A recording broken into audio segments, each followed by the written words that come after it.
Hello friends, मैं हूं आपका दोस्त असीमानंद और आप देख रहे हैं आपका अपना यूट्यूब चैनल हमारी बगिया। दोस्तों, हमारी बगिया में आज मैं जिस भैया के यहाँ आया हूं तो बहुत सारे सकुलेंट मुझे दिखाई दे रहे हैं। तो यहाँ एक लाइन से इतने सारे सकुलेंट आप देख रहे हैं और भी इधर उधर कई जगह पर है। तो चलिए उन्हीं के साथ मिलते हैं और विज़िट करते हैं उनके गार्डन का और देखते हैं उनके सकुलेंट को। तो दोस्तों, जिस भैया के यहाँ पर मैं आया हूँ तो सामने मेरे खड़े हैं, तो उन्हीं से उनका परिचय जानते हैं। तो भैया, सबसे पहले आपका नाम? मेरा नाम रोहन सरकार है। अच्छा, रोहन सरकार जी, कहाँ रहते हैं आप? मैं दिनेशपुर रहता हूँ, दिनेशपुर वार्ड नंबर 6 में। और ये किस स्टेट में आता है? ये उत्तराखंड में आता है। ठीक। तो ये इतने सारे सकुलेंट आपने लगा रखे हैं, तो ये शौक़ कहाँ से आया कि सकुलेंट ही लगाना है आपको? ये सक्लेंट और कैक्टस वैरायटी हमारे इंडिया में थोड़ी कम पॉपुलर है, बट ये जो बाहर जो विदेशी कंट्रीज़ है उसमें ये बहुत पॉपुलर होते हैं। सभी मतलब बहुत दिलचस्पी लेते हैं इसमें। मैंने देखा है कि हमारे जो कंट्री में लोग ज़्यादा फूल वाले चीज़ें पसंद करते हैं, इनके अंदर उनका जो रुचि है वो कम है थोड़ा। तो मैंने सोचा कि इसको ट्राई किया जाए, कुछ नया लग रहा था मुझे, तो मैंने इसीलिए धीरे धीरे करके इकट्ठा करना शुरू किया अलग अलग वैरायटी के सक्लेंट और कैक्टस। तो ये क्या शुरू में आपने यूट्यूब वगैरह में वीडियोस देखा था या नर्सरी में ही जाकर के इस पर नज़र पड़ी? हाँ, ये यूट्यूब में बहुत मतलब बढ़िया बढ़िया वीडियोस आते थे, तो उसमें जो सक्लेंट दिखाते थे वो बहुत ही खूबसूरत थे। तो वहाँ से मुझे जो है दिलचस्पी शुरू हुई कि सक्लेंट में बहुत अच्छा मतलब वैरायटी मिल जाएगा, एक नया वैरायटी होगा। हमारे यहाँ पे किसी के पास इतने वैरायटी के सक्लेंट होंगे नहीं, तो इसलिए मैंने वो कलेक्ट करना शुरू किया सक्लेंट्स। बहुत अच्छे और बहुत ज़्यादा सकुलेंट आपने कलेक्ट किया। और मैं देख रहा हूँ किसी भी चीज़ का आपने यूज़ कर दिया, जो डिस्पोजल ग्लास होते हैं हम उनको फेंक देते हैं, तो उन सब का आपने बहुत जो है खूबी से इस्तेमाल किया है यहाँ पर। तो ये आइडिया कहाँ से आया कि इसमें हम लगा सकते हैं? जैसे कि हम सभी जानते हैं, मतलब जो कैक्टस होते हैं उनको मतलब बहुत कम एरिया की और बहुत कम केयर की ज़रूरत होती है। तो इसलिए मेरे दिमाग में आइडिया क्लिक किया कि अगर मुझे बहुत सारे वैरायटी के या बहुत ज़्यादा क्वांटिटी में ये सब रखने हैं, तो अगर मैं अलग अलग पॉट्स में लगाऊंगा तो वो बहुत कॉस्टली भी पड़ जाएगा और फिर मुझे उसमें बहुत ज़्यादा एरिया भी देना पड़ेगा। तो जो छोटे छोटे पॉट्स है, छोटे छोटे प्लास्टिक के ग्लासेस है, उनको यूज़ करने में इकोनॉमिकली बहुत बेनिफिट मिलता है और वो दिखते भी अच्छे हैं। छोटे पॉट्स में बड़े बड़े कैक्टस बहुत अच्छे दिखते हैं, इसलिए मैंने सोचा कि इनका यूज़ किया जाए। एक बहुत अच्छा कि शुरू में आपने इस तरीके से कलेक्शन किया है और जब धीरे धीरे जो है आप पॉट्स खरीदने के लिए सक्षम हो जाएंगे तो धीरे धीरे इसको उसमें फिर आप करेंगे। Very good. तो इस समय आप क्या कर रहे हैं? इस समय आप स्टडी कर रहे हैं या कहीं जॉब कर रहे हैं? हाँ, मैं अभी स्टूडेंट हूँ, मैं स्टडी कर रहा हूँ अभी। अच्छा, ये मेरा साइड हॉबी है, एक तरीके से hobby, as a hobby pursue कर रहा हूँ मैं गार्डनिंग को। Very good. तो पढ़ाई कौन से कर रहे हैं आप? मैं सीए स्टूडेंट हूँ, मैं सीए की तैयारी कर रहा हूँ। अच्छा, सीए की तैयारी कर रहे हैं। तो थोड़ा सा यहाँ पर आप दिखाएंगे, ये जो आपने फाइकस का पौधा लगा रखा है बहुत अच्छे लग रहे हैं। तो इतने छोटे छोटे पॉट में आपने इनको लगाया है? इनको मैंने एक्चुअली कटिंग से ग्रो किया है। अपना जो वो बड़ा प्लांट है मेरे पास, उसी के ये सारे बच्चे हैं, उसी के कटिंग से मैंने इनको ग्रो किया है।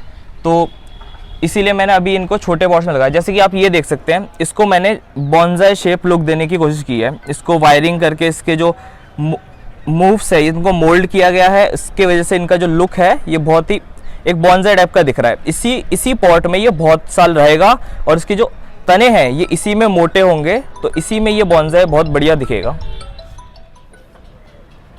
अच्छा, इधर फाइकस के किनारे यहाँ ये कौन सा पौधा है? ये हमारे पास पॉइंसेटिया है, इसका नाम पॉइंसेटिया है। ये एक्चुअली सर्दियों का प्लांट है, गर्मियों में इसको बचाना बहुत मुश्किल होता है, तो मैंने तो इसको बहुत केयर से बचा के रखा है। गर्मी का एकदम इस पर प्रकोप नहीं पड़ने दिया है। इसके जो खूबी है ये है कि जब क्रिसमस आती है तो इसके जो स्टार्टिंग के लीव्स है वो एकदम रेड हो जाती हैं। इसमें 3-4 वैरायटी आती है, एक ये वाला रेड वाला है मेरे पास, इसमें पिंक भी आता है, एक वाइट भी आता है।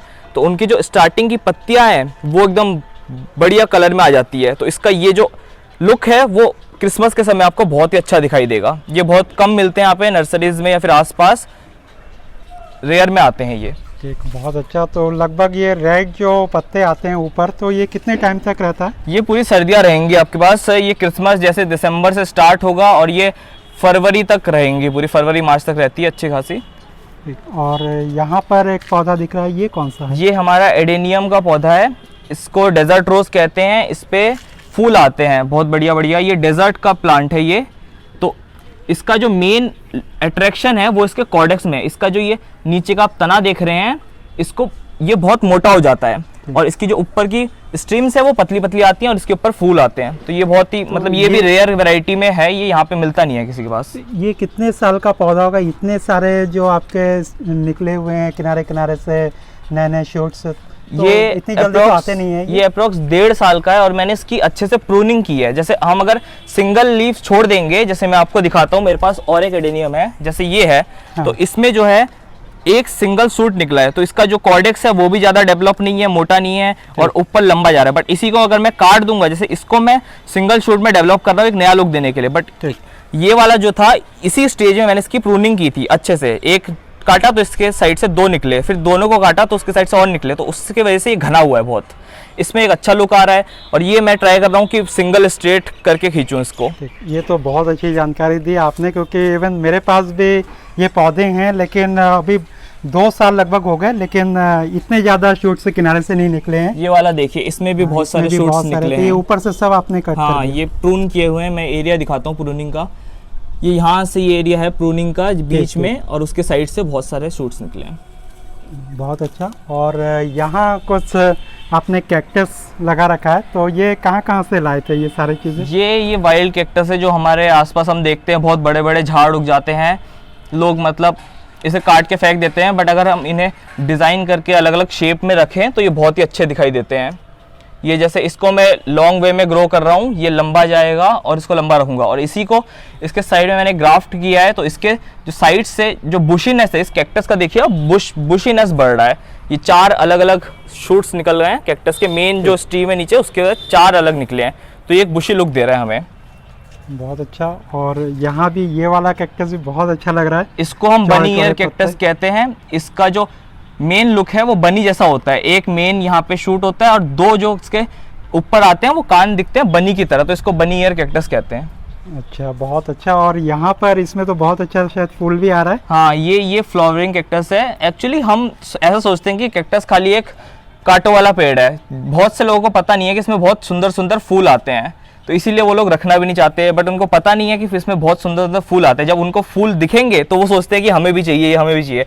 बट इस जो कैक्टस है ये 3 साल पुराना या 4 साल पुराना कैक्टस है, तब जाके इसमें अभी फूल आ रहे हैं। ये जो ग्रोथ इसने दिखाई है ये 3 साल पुरानी ग्रोथ है, मतलब 3 साल लगे हैं इसको ऐसी ग्रोथ करने में। ठीक, तो ये फूल जो है कितने टाइम में आना शुरू हो जाता है? जैसे शुरू में हमने पौधा लगाया, ये अप्रॉक्स 2 साल बाद जाके, अगर आपने स्टार्टिंग में इतने छोटे से फूल लगाया तो ये 2 साल बाद जाके ऐसी, जो मैं आपको दिखाता हूँ इसके अर्ली स्टेज पे, एक जब ये ऐसे स्टेज में रहेगा तब इसमें फूल आना शुरू होंगे। अभी इसका सीजन चले गया है तो इसमें अब नेक्स्ट ईयर फूल आएंगे। और ये फूल लगभग कितने दिनों तक टिकेगा?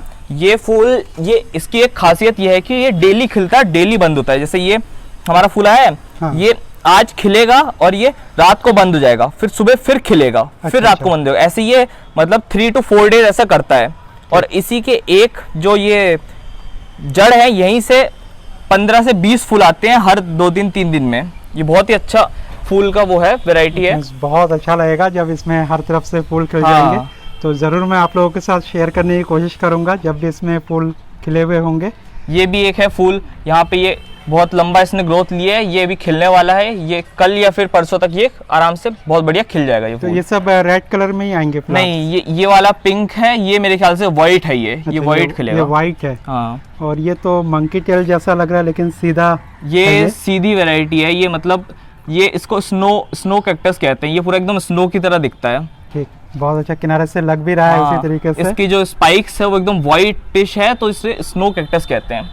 तो ये सारा क्या आपने नर्सरी से लिया था या कहीं और से लाए थे? ये अलग अलग जगह से कलेक्टेड है, जैसे किसी दोस्त के घर में कुछ मिल गया, कुछ नर्सरी से ले लिया, कहीं कुछ घूमने गए वहाँ से कोई एक छोटी सी कटिंग ले आते हैं कैक्टस की, उसी से हम बहुत वैरायटीज बना लेते हैं। तो इसके लिए जो है सॉइल आप कैसे प्रिपेयर करते हैं? कोई खास तरह की सॉइल? इसके लिए मेनली मैं जो यूज़ करता हूँ वो है 50% सैंड डालता हूँ और 20% हमारी गार्डन की जो मिट्टी होती है वो डालता हूँ, और मतलब 30% में इसमें गोबर खाद यूज़ करता हूँ। गोबर खाद मैं इसीलिए यूज़ करता हूँ क्योंकि मुझे इसमें फास्ट ग्रोथ चाहिए।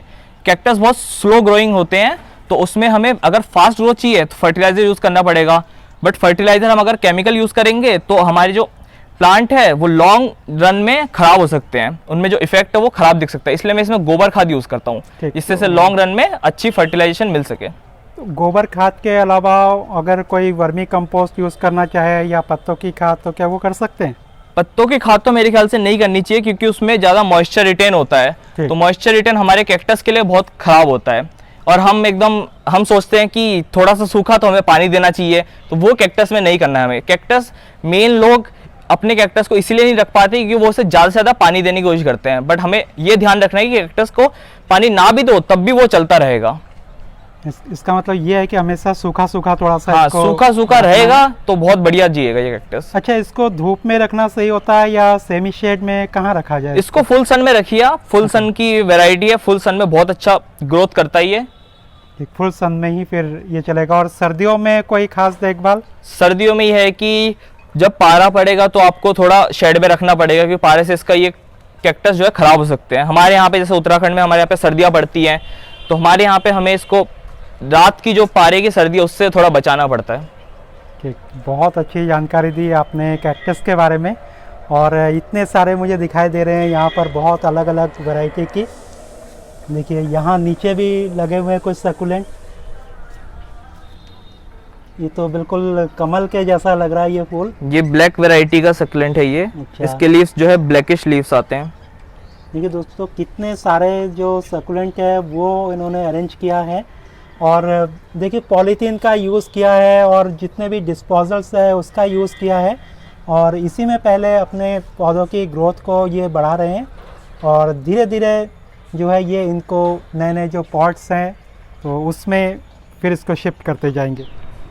तो रोहन जी, आपने अपना इतना अच्छा गार्डन दिखाया और ख़ास तौर से सकुलेंट के बारे में आज आपसे बातचीत की, तो बहुत अच्छा लगा। तो इसके लिए आपका बहुत बहुत धन्यवाद। मुझे भी बहुत खुशी हुई अपने कलेक्शन को आपके व्यूअर्स के साथ शेयर करने में। हमारे जो गार्डन है उसमें जो कैक्टसेस हैं उनकी नॉलेज आपके साथ शेयर की। मैं चाहूँगा कि आप भी ऐसे जो हमारी नॉलेज है उनको यूज़ करें और आपके जो गार्डन के कैक्टस है उनमें दिलचस्पी लें, क्योंकि बहुत ही बढ़िया खिलते हैं हमारे कैक्टस। जो फ्लावरिंग आप देख सकते हैं, ये देखिए कितना बढ़िया फ्लावर आ चुका है इसमें। तो ये अभी अभी खिला है, ये जो सनलाइट हमारी आई है उसके बाद ये फ्लावर हमारे खिल चुके हैं। तो मैं चाहूँगा कि आप हमारे इंस्टाग्राम पेज गार्डनिंग दुनिया को फॉलो कीजिए। हमारे इंस्टाग्राम पेज पे हम डेली अपडेट्स डालते रहते हैं हमारे गार्डन को लेके, और बहुत ही नॉलेजफुल भी हम पोस्ट करते हैं। तो आप फॉलो कीजिए गार्डनिंग दुनिया को इंस्टाग्राम पे।